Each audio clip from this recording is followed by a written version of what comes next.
A brand new 23 horsepower Kubota tractor with a mower deck and a loader costs about $22,000, and on the second-hand market, they hold their value very well. So, can I try my luck at the auction and get one of these on the cheap?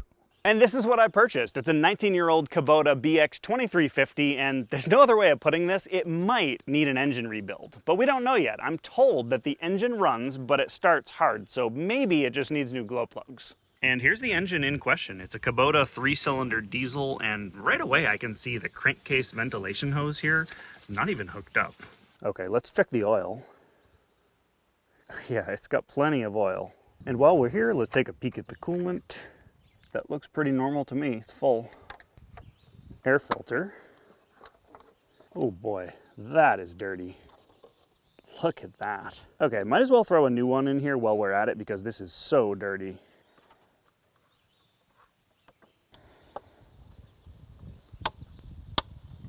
And the last thing I want to check here, this is the combined transmission and hydraulic oil.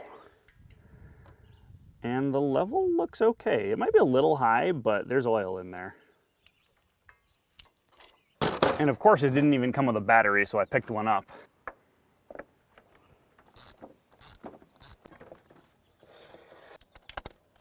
You're not supposed to hammer these on, so don't do this at home.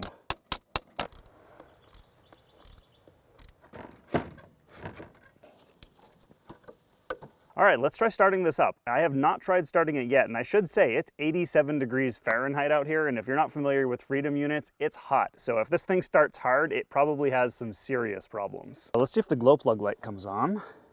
It is on, okay. Just a few seconds of glow plugs.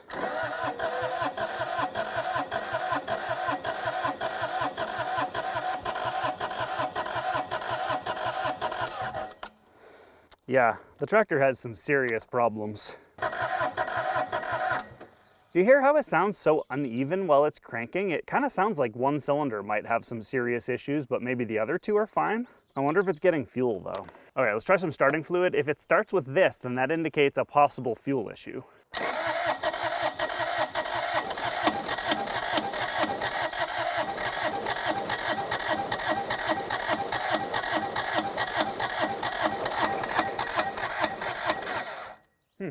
Kind of wants to start. Maybe there's a fuel issue and a compression issue. I'm about to start diagnosing this fuel system issue, and I'm following this fuel line, and it looks like we got a fuel filter right there. That looks like a fuel pump. And then look at that. Looks like there's a connector for the fuel pump that's just hanging there. And then this looks like the other end of that connector. So I wonder if this is disconnected for a good reason. Okay, reconnected. Let's try it again.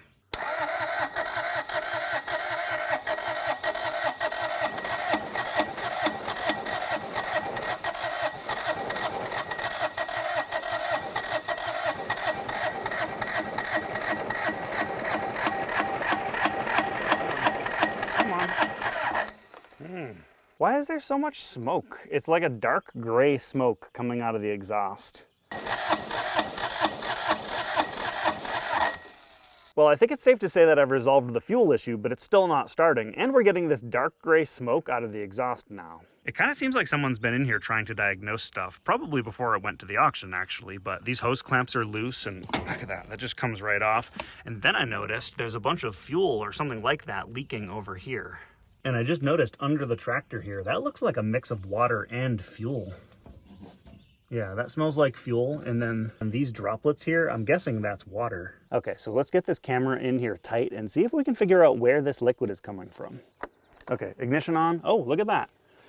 The ignition's on and we can just see it leaking out right here. And it looks like it's water coming out.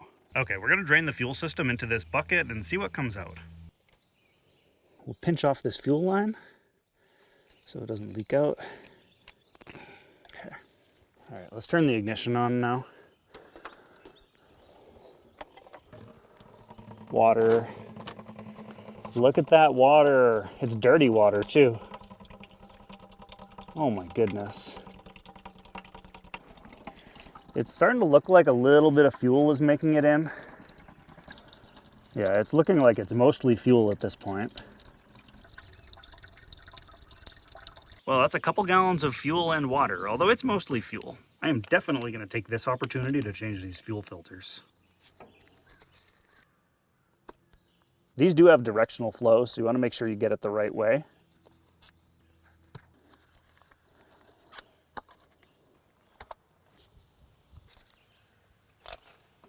If you look inside the fuel tank, you can see a little bit of water in there still in that low spot. I decided I should remove the fuel injectors for a few reasons. Number one, if there's any water in the cylinders, I can crank the engine over and it'll be expelled through the injector openings during the compression stroke. Number two, I may be able to get a probe into the cylinders to see what's going on. And three, I can ensure everything is installed properly when I reassemble it. Well, the injectors came out really easily, but the third injector here was actually loose, so I'm really glad I took those apart. Well, let's crank this thing over and see what comes out of these cylinders. And also, I should note, look at this injection pump. Look at that milky, watery fuel mixture right there. Stuff might come out of here too.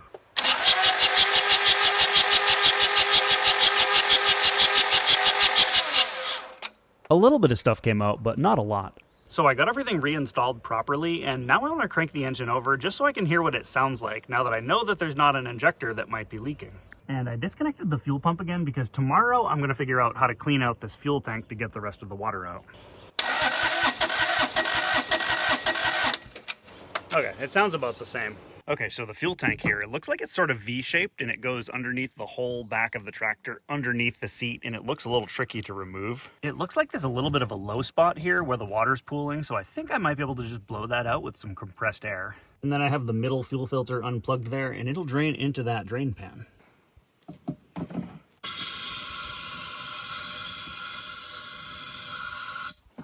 We got some water dripping out. Do you know what? I just ended up jacking up the rear end of this tractor, and I think it did a pretty good job of eliminating those low spots. I guess there wasn't all that much in there. Okay, let's add some fuel in here. Even though this is a kerosene fuel jug, it is diesel fuel. I bet I can prime the fuel system just by turning the ignition on. Well, let's see if she'll fire up. She'll probably need a little bit of cranking first.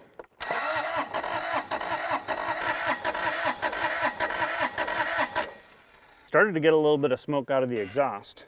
Okay, let's give it a little help.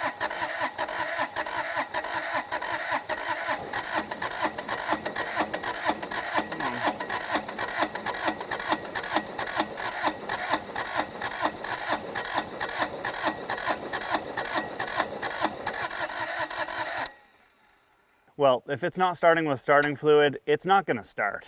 Okay, so the next step here is to measure the compression of the engine, and I've ordered a compression tester set which will be in soon. I think what we're going to find here is low compression, and my gut feeling based on the smoke that comes out and what it sounds like is that we're going to find one cylinder has more compression than the other two. I think we're basically going to find two dead cylinders and one cylinder with low compression. Yeah, so I got scammed by this auction. This engine does not run, and there's no way the auction house got this engine running, yet they claimed that the engine does run. Clearly someone had the fuel injectors and the glow plugs apart on this engine, probably to test the compression, and then they threw it back together quickly and sent it off to the auction. They even disconnected the fuel pump so that the leaks that they caused wouldn't show up at the auction. And then on top of that, there's the water in the fuel. I'm not sure how it got there. I mean, maybe someone put contaminated fuel in the tank, or they left the tank cap off and rainwater got in, but there was no way the engine was going to run like that. While I'm waiting for this compression tester to come in, let's go ahead and service this transmission. And I should note, it's really important because the tractor's hydraulics also use the same fluid, and it's supposed to be serviced every 300 hours. Considering how this tractor doesn't seem to be super well maintained, I doubt it's been done. I realize it may seem like I could be wasting my efforts doing this service to a tractor that doesn't even run, but I am planning on doing pretty much whatever it takes to get this thing working.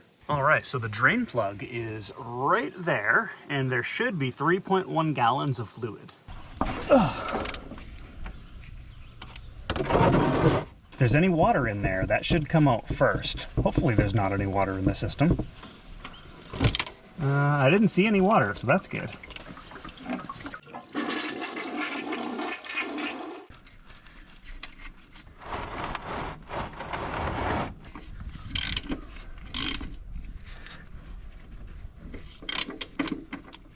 And then over here on the other side, right there, there's a strainer that needs to be cleaned out.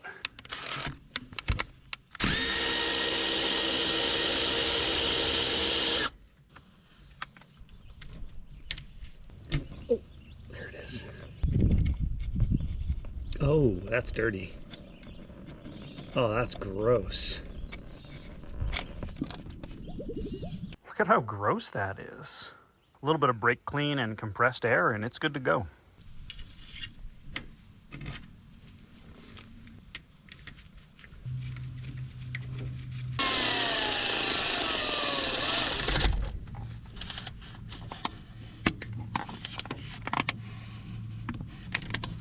And next, under here, we have the transmission / hydraulic filter.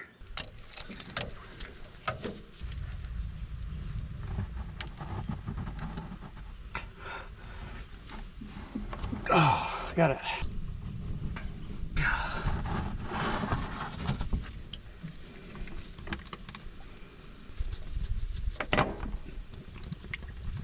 Nice new filter. I have to say, I was pleasantly surprised at how reasonable the prices were from the Kubota dealer.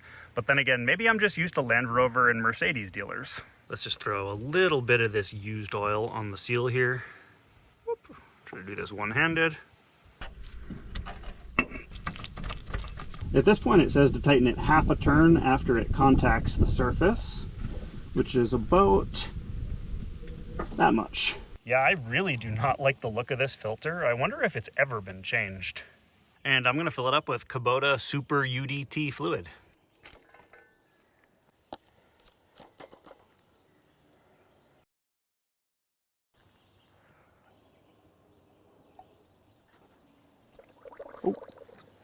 Oh boy, overflowing a little bit. How did that happen? The level's a little bit high, but once I run it and it fills the filter, then it'll probably be okay-ish. Okay, next, the front axle oil needs to be changed every 300 hours as well, and I wonder if it's ever been done on this, but it's got a drain right here, it's got a drain on the other side, and then there's one fill over there for both sides.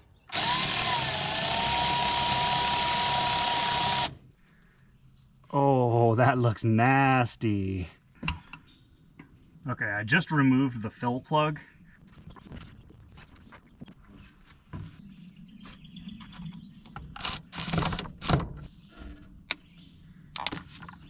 That should be good and tight.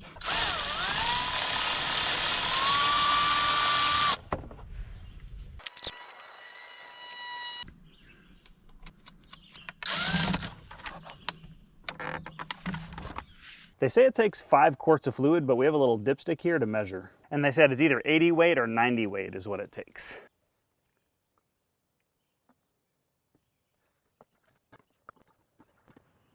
Ooh.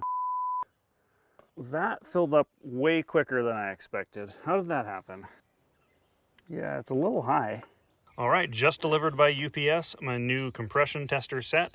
So this is how it works. I got this glow plug adapter specifically for this Kubota engine, and that's how it's able to get the compression from the cylinder. So I got all the glow plugs out, and interestingly, one of them has quite a bit more carbon buildup than the other two. I'm not sure why, but we might find out. And then I got the gauge here hooked up to the first cylinder. Okay, cylinder number 1, here we go.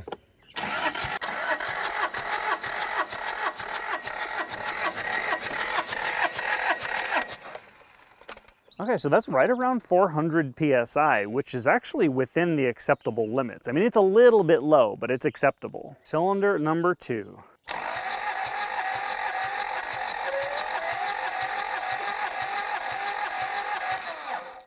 Okay, cylinder number 2, that looks like, I don't know, maybe 150 PSI. That is so far below the limit of what's acceptable for a diesel engine that it explains why this engine doesn't run. I think it's safe to call this one a dead cylinder because it has no chance of combusting.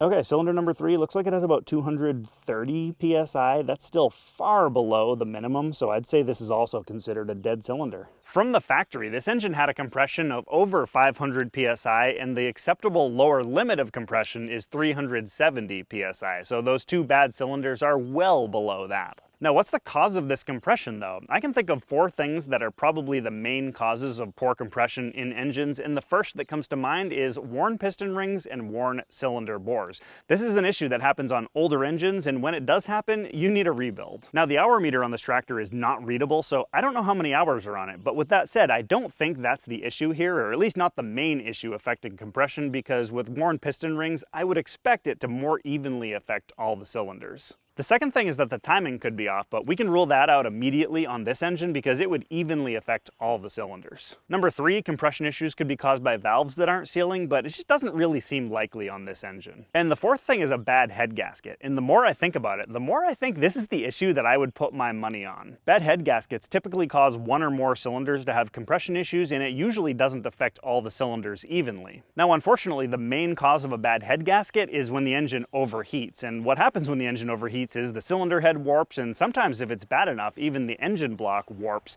This reduces pressure on some parts of the head gasket, and it can't withstand the combustion pressures anymore, so it simply breaks. So basically what I need to do is take this engine apart to see what's wrong with it. But by the time I get the cylinder head off, I'll have a pretty good idea because I'll be able to visually see if the head gasket is broken anywhere, and I'll be able to inspect the cylinder bores to check their condition, and I can also check the valves as well. There's one thing I want to note about this front axle service I did, because it only took about 2.5 quarts instead of 5. I was supposed to open these bleeder screws here, and there's one on the other side as well. That would let air out, and then it should take pretty close to the right amount. So I'm going to take this engine apart, repair it, and well, frankly, I'm probably going to rebuild it, but that's going to be in part 2 of this series, and it is a high priority because I need to use this tractor. And just for transparency, because I know you guys like to see me finish projects, the only video that's a higher priority than this is right now is one that I've been filming over the course of a full year, and I need to release it in August. But otherwise, this next video should be out pretty soon.